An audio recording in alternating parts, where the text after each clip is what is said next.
नाज़रीन अस्सलाम वालेकुम। आप देख रहे हैं हमारा चैनल स्पिरिचुअल सीक्रेट। आज हम कुछ सवालात हैं जो मुझे नाज़रीन ने किए हिजामा के मुतालिक। तो जैसे कि पहले मैं इस पे बहुत तफसीलन वीडियोस बना चुका हूँ कि हिजामा एक रूहानी इलाज है।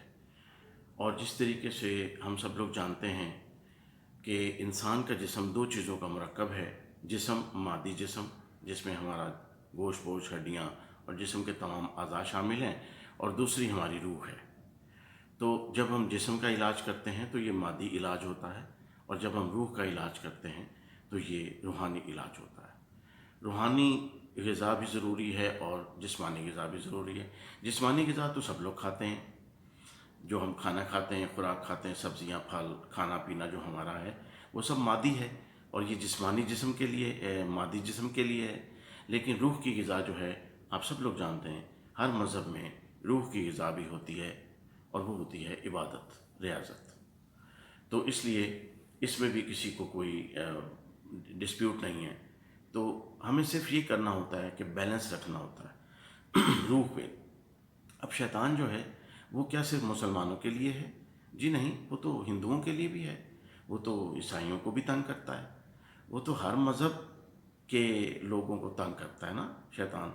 हमारा असल में कॉन्सेप्ट सिर्फ यही रह जाता है कि शायद हम लोग शैतान पे ईमान रखते हैं। जी नहीं, सब लोग ईमान रखते हैं। हर मज़ाहिब के लोग शैतान पर ईमान रखते हैं, और हर मज़हब देखें, शैतान कब से है? वो तो अज़ल से है और अब तक है। अंबिया तो बाद में आए और जल्दी चले गए। तो इसलिए ये आम तौर पे हमारे जहन में नहीं होता आम लोगों के। वो ये समझते हैं कि जी मुसलमानों को शैतान का शायद ज़्यादा चक्कर है, और वो औज़ बिल्लाहि मिनश शैतानिर रजीम, और उनको ज़्यादा शायद नहीं। ऐसा नहीं है। हिंदुओं में, ईसाइयों में, सिखों में, हर जगह शैतान का कॉन्सेप्ट है, उसका ईमान है। और शैतान चाहे कोई भी मज़हब हो, इंसान का दुश्मन है, इंसान का दुश्मन है, आदम का दुश्मन है, और वो उसके जिस्म में ख़राबियाँ पैदा करता है। तो बहुत सिंपल सी बात है। लोगों ने पूछा है कि जी हम हिजामा कैसे करवाएं। कुछ लोगों ने सवाल किया था कि ये तो इस्लामी तरीका इलाज है, तो मैं तो हिंदू हूँ, तो इस तरह से मुझे क्या करना होगा?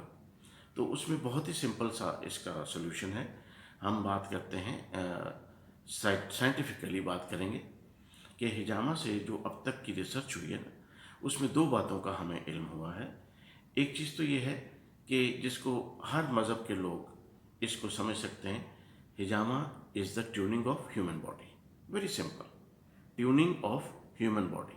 जिस तरह से आपको हर मशीन की सफाई की ज़रूरत होती है, अपनी गाड़ी की ट्यूनिंग करवाते हैं, बाइक की ट्यूनिंग करवाते हैं, हर मशीन की ट्यूनिंग होती है ना, 1 महीने, 2 महीने, 3 महीने, 6 महीने बाद, तो फिर वो मशीन चलती है ज़्यादा अच्छे तरीके से। तो आप समझ लें हमारा जिस्म भी एक मशीन है, और इसकी ट्यूनिंग है हिजामा। एक तो ये बात होगी। लिहाजा हिजामा बतौर ट्यूनिंग कोई भी करवा सकता है, और इस बतौर ट्यूनिंग को हम साइंटिफिक ज़ुबान में कहते हैं age prevention. Age prevention, prevent prevention is better than cure. तो इलाज हिफ्ज़ मा तक़द्दम।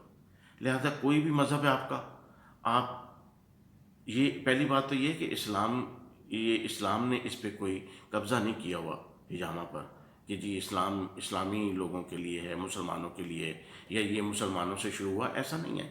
मुसलमानों से पहले भी ये बातें मैं बयान कर चुका हूँ कि मुसलमानों से पहले भी अरब में हिजामा राइज था, नबी करीम सल्लल्लाहु अलैहि वसल्लम से आमद से पहले, और उससे पहले जो ईसाइयत और ये सब मज़ाहिब गुजरे, वहाँ भी हिजामा किसी न किसी शक्ल में राइज था ना। कभी इसको कहते थे पचने लगाना, कभी कट लगाना, कभी फसद खोलना, कभी जौंके लगाना। मुराद यही होती थी। मकसद क्या होता था? Common, tuning of human body, सफाई, इंसानी जिस्म की सफाई। तो इसलिए कोई भी मज़हब है आपका, आप, अगला सवाल पूछा कब करवाना चाहिए, कितने अरसे बाद, हर महीने क्या करवाना चाहिए? जैसे कि हर महीने होता है मुसलमानों में चांद की तारीखें, तो इसका जवाब है नहीं, हर महीने हिजामा नहीं करवाना चाहिए। इसके लिए हमारे पास बहुत सारे एविडेंस, सबूत और बातें मौजूद हैं, दलाइल मौजूद हैं। लिहाजा एक आम बंदे को जो कि सेहतमंद है ना, और वो ट्यूनिंग के पर्पज़ से और प्रिवेंशन के पर्पज़ से हिजामा करवाना चाहता है, 3 मंथ्स, एटलीस्ट 3 मंथ्स का गैप देना चाहिए आपको। हर महीने हिजामा एडवाइजेबल नहीं है, रिकमेंडेड नहीं है। اس پہ میڈیکل سائنس کی ریسرچ آبجیکٹ کرتی ہے کہ اس سے نقصان ہو سکتا ہے، لہٰذا after 3 months minimum 4 months 5 months 6 months آپ ہجامہ کروائیں، صحت کی حالت میں پریونشن کے طور پہ، بطور احتیاط اور بطور ٹیوننگ اپنے جسم کی صفائی کے لیے۔ تو اس لیے یہ 2 باتیں ہو گئیں، کوئی بھی مذہب کے افراد جو ہیں اس کو کروا سکتے ہیں، صحت کی حالت میں بھی اسے کروایا جا سکتا ہے۔ وہ لوگ کہتے ہیں جی ہم تو صحت مند ہیں، صحت کی حالت میں بھی کروایا جا سکتا ہے۔ کیوں؟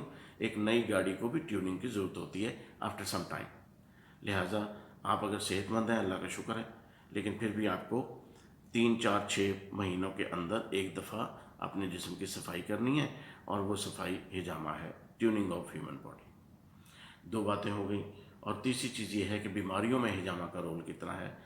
تو بیماریوں میں ہجامہ کا رول جو ہے، میڈیکل سائنس جو ہے وہ اس پہ اس طرح سے ایگری نہیں ہوتی کہ ہجامہ سے کوئی بیماری ٹھیک ہو سکتی ہے، لیکن جس بات پہ ہم ایگری ہو سکتے ہیں، میڈیکل ڈاکٹرز بھی ایگری ہو سکتے ہیں، وہ یہ ضرور ہے کہ اگر کسی بیمار آدمی کا بھی ہجامہ کیا جائے تو اسی پہلو کو ذہن میں رکھیں، ٹیوننگ، کلینزنگ، صفائی ستھرائی، اس کو ذہن میں رکھیں۔ تو بیمار آدمی کا بھی جب ہجامہ ہوگا تو اس کے جسم سے کچھ غلاظتیں نکلیں گی نا، کچھ ویسٹ پروڈکٹس، کچھ گندے مادے، کچھ ایسی پوائزن اس کی باڈی سے نکلیں گے، اور وہ جب نکلیں گے تو پھر جو علاج کیا جا رہا ہوگا، چاہے وہ میڈیکل سائنس کر رہی ہے، میڈیکل ڈاکٹر کر رہا ہے، اس میں تیزی آ جائے گی۔ علاج کوئی بھی کیا جا رہا ہے، حکیم کا، ہومیوپیتھی کا، میڈیکل کا، کوئی بھی علاج کیا جا رہا ہے، تو ہجامہ کروانے سے وہی علاج زیادہ بہتر طریقے سے شفا دے گا۔ اس پوائنٹ آف ویو کو سمجھیے، ہمیں بحث میں نہیں پڑھنا، ہمیں ایک ایسا پوائنٹ آف ویو اپنانا ہے جس کو پوری دنیا ایکسیپٹ کرے نا، جس کو ڈاکٹرز بھی ایکسیپٹ کریں، جس کو عوام بھی ایکسیپٹ کرے، جس کو مذہبی طور پہ بھی ایکسیپٹ کیا جائے۔ تو اس لیے کوئی بحث کی ضرورت نہیں، بیماری میں بھی ہجامہ ضرور کروانا چاہیے، لیکن یہ نہ سمجھیں کہ ہجامہ سے بیماری ٹھیک ہو جائے گی۔ اس پہ اعتراض ہے ڈاکٹرز کو، اور وہ صحیح ہے، وہ ان کو کام اپنا کرنے دیں۔ آپ دوائی بھی کھائیں، یہ نہیں ہے کہ ہجامہ کروانا ہے تو دوائیاں چھوڑ دیں، نہیں، ایسا نہ کام نہیں کرنا، خطرناک ہے۔ جو لوگ آپ کو ایسا کہیں گے نام نہاد، جو کوالیفائڈ لوگ نہیں ہیں، کپنگ تھراپسٹ، وہ ایسا کہتے ہیں چھوڑ دیں گے، دوائی کی ضرورت نہیں ہے، یہ کپنگ میں شفا ہے، نہیں، ایسی ان کی باتوں میں نہیں آنا۔ کپنگ میں شفا اور ہے، دوائی سے علاج اور ہے، اور اس کی ضرورت ہے، لہٰذا میڈیکل کو ہم ریجیکٹ نہیں کر سکتے ہیں۔ آپ ڈاکٹر کی دوائی کھائیں، لیکن ہجامہ ایک دفعہ کروا لیں نا۔ آپ کو ڈاکٹر کہتے ہیں جی اس بیماری کی علاج 6 مہینے کا ہے، آپ نے 6 مہینے جو ہے دوائی کھانی ہے، تو آپ کا یہ ہیپاٹائٹس ٹھیک ہو جائے گا، آپ کی یہ ٹی بی ہے، یہ آپ کو جو ڈیزیز ہے، یہ اس میں 6 مہینے کا کورس ہے، اس کا علاج 6 مہینے، یہ سال ہے، تو وہ ضرور کروائیں، اور 3 مہینے بعد ایک دفعہ ہجامہ کرواتے رہیں، اور دیکھیے پھر کیا ہوتا ہے۔ انشاءاللہ شفا ہوگی، بہت تیزی کے ساتھ ہوگی۔ اس لیے ہر مسئلے کا حل ہے، لیکن چونکہ یہ لوگ بہت سارے لوگ کپنگ تھراپسٹ، معذرت کے ساتھ بہت سارے لوگ کپنگ تھراپسٹ جو ہجامہ کرنے والے لوگ ہیں، وہ کوالیفائڈ نہیں ہیں، وہ ڈاکٹرز بھی نہیں ہیں، ان کو میڈیکل کی ABC کا بھی نہیں پتہ، لیکن انہیں کٹ لگانا اور وہ خون نکالنا، اور اسی چکر میں وہ جناب اپنی لگے ہوئے موجیں کر رہے ہیں۔ تو بہرحال ان لوگوں کے لیے بھی پیغام یہی ہے کہ آپ تھوڑی سی اسٹڈی کر لیں، کچھ سمجھ لیں، ABC سمجھ لیں، ایٹ لیسٹ ہیومن باڈی کی ABC تو سمجھ لیں نا، کہ ہڈیاں کیا کہاں ہیں، پٹھے کہاں ہیں، دماغ کیا کرتا ہے، دل کیا کرتا ہے، گردے کیا کرتے ہیں، ان کی لوکیشن کہاں ہے، آپ کو پتہ ہونا چاہیے پوری جسم کی اناٹمی، فزیولوجی۔ عام لیول پر ایک عام آدمی بھی جتنی انٹرسٹ رکھتا ہے نا، ایک عام آدمی کو پتہ ہونا چاہیے میرا معدہ کیا ہے، آنتیں کیا ہیں، دل کیا ہے، جگر کیا ہے، کیا کیا کام کرتے ہیں، کن چیزوں سے نقصان ہو سکتا ہے۔ تو یہ چیزیں تو کپنگ تھراپسٹ کو تو بہت ضروری ہیں، چاہیے کہ وہ ان چیزوں کو سیکھیں۔ لہذا آپ لوگ پریکٹس کریں، آپ لوگ خدمت کر رہے ہیں، بڑی اچھی بات ہے، لیکن تھوڑا سا اچھا کر لیں اس کو، اور تھوڑا سا اپنے نالج کو اپڈیٹ کر لیں تو کوئی مسئلہ نہیں ہے۔ اور لوگوں کو یہ کبھی نہ گائیڈ کریں، غلط مس گائیڈ نہ کریں کہ جی ڈاکٹر کی دوائیاں چھوڑ دیں، ہجامہ کروا لیں، نہیں، بیماری میں علاج ہوگا، دوائی کام کرے گی، وہ دوائی کوئی بھی ہو، ہجامہ سے اس علاج کی ریکوری کو بہتر کیا جا سکتا ہے۔ اس بات کو ذہن میں رکھیں، اور ڈاکٹرز کو ساتھ لے کے چلنا ہے آپ نے، اور اپنی ڈاکٹری نہیں जितानी, क्योंकि आप डॉक्टर नहीं हैं। तो डॉक्टर की काबिलियत कुछ और होती है और उसका इल्म कुछ और होता है, इसलिए उसको चैलेंज ना करें। अपना आपको एक सहूलत अगर दे दी है या आपको अल्लाह ने एक रास्ते पे लगाया है, तो आप अपनी लिमिट्स में रहें, लिमिट्स में रह के काम करें। किसी मरीज़ की दवाई ना छुड़वाएं, ना आप शुगर का इलाज करें कपिंग से। ये गैर ज़रूरी बातें ना किया करें कि जी शुगर भी ठीक हो जाती है और ब्लड प्रेशर भी ठीक और दिल के मरीज़ भी ठीक। भाई सब कुछ अपनी जगह पे हो सकता होगा, लेकिन आप अगर डॉक्टर नहीं हैं तो फिर आप ऐसे दावे क्यों करते हैं, ऐसा क्लेम क्यों करते हैं? हमारे बेशुमार दोस्त हैं, स्टूडेंट्स भी हैं जो मेडिकल डॉक्टर भी हैं और कपिंग थेरेपिस्ट भी हैं। वो ज़्यादा बेहतर फैसला कर सकते हैं कि क्या करना है।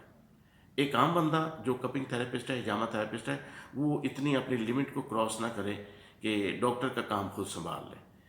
वो मरीज़ उसके पास आए, जी मैं इलाज करवा रहा हूँ फलां जगह से, उन्होंने कहा जी ठीक है आप करवा रहे हैं, एक दफ़ा हिजामा करवा लें, अल्लाह ताला आपको ज़्यादा शिफा दे देगा, दैट्स ऑल।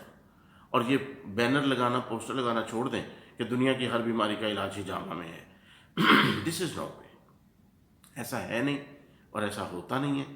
दुनिया की हर बीमारी का इलाज हिजामा में नहीं है। हाँ, ऐसी बीमारियाँ, यहाँ पे अब बारीक नुक्ता है जो पहले भी बहुत दफ़ा अर्ज़ कर चुका हूँ, ऐसी बीमारियाँ जिनकी वजह शैतानी असरात हों, जादू हो, इल्म कलाम हो, रूहानी मसाइल हों, नफ्सियाती मसाइल हों, उनमें हिजामा में बहुत ज़बरदस्त शिफा है। जी हाँ, आप इस्तेमाल कर सकते हैं। लेकिन उनका इलाज करते हुए भी अगर वो मरीज़ जो है, मिर्गी का मरीज़ है, डिप्रेशन का मरीज़ है, कोई दवाई खा रहा है, तो आप उसकी दवाई बंद ना करवाएं।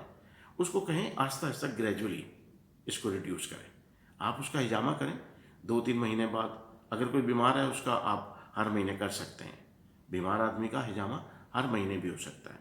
कोई बीमारी बड़ी शदीद है, मसलन दर्दें हैं, तो दर्दों के केस में हिजामा 15 दिन बाद भी हो सकता है। फालिज हिजामा और दर्दें और ऐसी एक्यूट जिसे हम कहते हैं शदीद इमराज, उसमें हिजामा हफ्ते बाद भी हो सकता है। ये चीज़ें ज़रा डिसाइड करें, अपने नॉलेज को अपडेट करें, लोगों का ख्याल करें। पब्लिक को नुकसान नहीं होना चाहिए, आवाम को फ़ायदा होना चाहिए। आप डॉक्टर हैं नहीं हैं, हिजामा कर रहे हैं, आवाम को फ़ायदा होना चाहिए, किसी का नुकसान है। और अगर कोई बात समझ में नहीं आती, किसी डॉक्टर के पास भेज दें। बेशुमार लोग हैं जो हिजामा भी जानते हैं, MBBS भी हैं, उनके पास भेज दें, किसी पढ़े लिखे शख्स के पास भेज दें और उन्हें कहें जनाब ये ज़रा हमें गाइड कर दें। तो इसलिए इंसानियत की बेहतरी के लिए काम करने के लिए बहुत ज़रूरी होता है कि हम खुलूस से काम करें, सिर्फ पैसे बनाने के चक्कर में ना पड़ें, लोगों का फ़ायदा सोचें।